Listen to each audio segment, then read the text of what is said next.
രാജീവ് ചന്ദ്രശേഖർ നാമനിർദ്ദേശ പത്രികയിൽ വിവരങ്ങൾ മറച്ചുവെച്ചത് ചട്ടലംഘനമാണ് എന്ന് KC വേണുഗോപാൽ MP. ഇക്കാര്യത്തിൽ തെരഞ്ഞെടുപ്പ് കമ്മീഷൻ നടപടി സ്വീകരിക്കണം. നിയമ നടപടിയെക്കുറിച്ച് കോൺഗ്രസ് ആലോചിക്കുന്നുണ്ടെന്നും KC വേണുഗോപാൽ പറഞ്ഞു. രാജീവ് ചന്ദ്രശേഖർ സത്യങ്ങൾ മൂടിവെച്ചുവെന്ന് CPI സംസ്ഥാന സെക്രട്ടറി ബിനോയ് വിശ്വം ആരോപിച്ചു. ഇവിടെ നമ്മൾ മനസ്സിലാക്കേണ്ടത് കോറമംഗലയിലുള്ള ക്രമ നമ്പർ 682408 682408 എന്ന വസ്തു രാജീവ് ചന്ദ്രശേഖർ മനഃപൂർവ്വം മറച്ചുവെച്ചു. തിരഞ്ഞെടുപ്പ് സത്യവാങ്മൂലത്തിൽ സ്വത്ത് വിവരങ്ങൾ മറച്ചുവെച്ചതിന് 125A(2) പ്രകാരം നടപടി സ്വീകരിക്കണം. കേന്ദ്ര തിരഞ്ഞെടുപ്പ് കമ്മീഷന് ഇത് സംബന്ധിച്ച് പരാതി നൽകും. നിയമ നടപടികളെക്കുറിച്ചും ആലോചിക്കും. അദ്ദേഹത്തിൻ്റെ സ്വത്ത് വിവരം ഫോം 26 എഴുതിയപ്പോൾ സത്യങ്ങൾ മൂടി വയ്ക്കപ്പെട്ടിരിക്കുന്നു. വസ്തുതകളെ ഒളിച്ചു വച്ചിരിക്കുന്നു.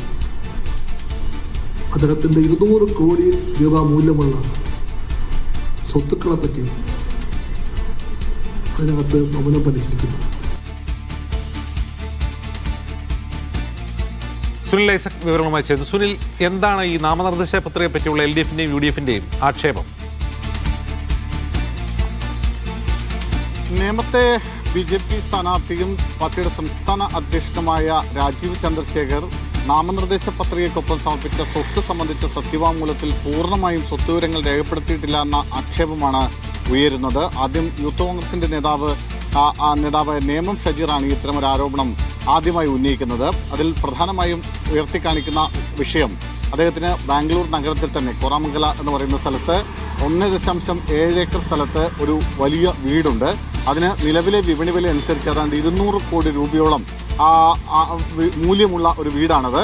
ആ വീടിന്റെ വിശദാംശങ്ങൾ ഈ സത്യവാങ്മൂലത്തിനൊപ്പം നൽകിയിട്ടില്ല എന്നാണ് കോൺഗ്രസ് എന്ന് ഉന്നയിച്ച പ്രധാനപ്പെട്ട ആക്ഷേപം.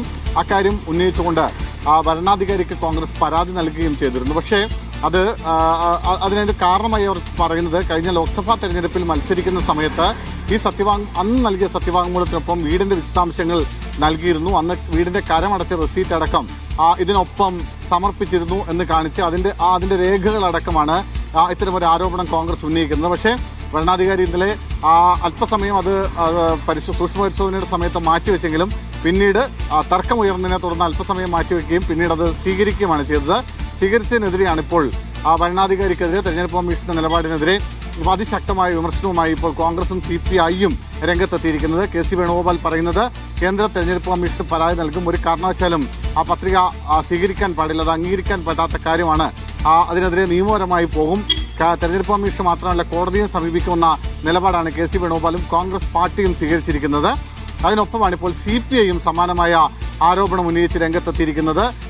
തെരഞ്ഞെടുപ്പ് കമ്മീഷൻ പല കാര്യങ്ങളിലും BJPയുടെ ചട്ടുകമായി പ്രവർത്തിക്കുന്ന സാഹചര്യമുണ്ട്. അതിന്റെ ഒരു ഉദാഹരണമായിട്ട് വേണം ഇതിനെ കണക്കാക്കാൻ. ഇത് സ്വീകരിച്ച നടപടി ശരിയല്ല, അംഗീകരിക്കാനാവില്ല എന്ന നിലപാടാണ് ഇപ്പോൾ CPIയും സ്വീകരിക്കുന്നത്. CPI നിയമ നടപടിയിലേക്ക് പോകുമെന്ന് പറഞ്ഞിട്ടില്ല, പക്ഷേ അതിനെതിരെ ശക്തമായി രംഗത്ത് വരികയും ചെയ്തിട്ടുണ്ട്. ഇന്നലെ എതിർ സ്ഥാനാർത്ഥിയായ V ശിവൻകുട്ടി അടക്കമുള്ള ആളുകളും ഈ ഭരണാധികാരിയുടെ നടപടിക്കെതിരെ രംഗത്ത് വന്നിരുന്നു. പിന്നാലെയാണ് ഇപ്പോൾ കോൺഗ്രസ് നിയമ നടപടിയിലേക്ക് പോകുന്നത്. LDF ഏതെങ്കിലും തരത്തിൽ നിയമ നടപടിയിലേക്ക് പോകുമോ എന്ന് ഇപ്പോഴും വ്യക്തമാക്കിയിട്ടില്ല.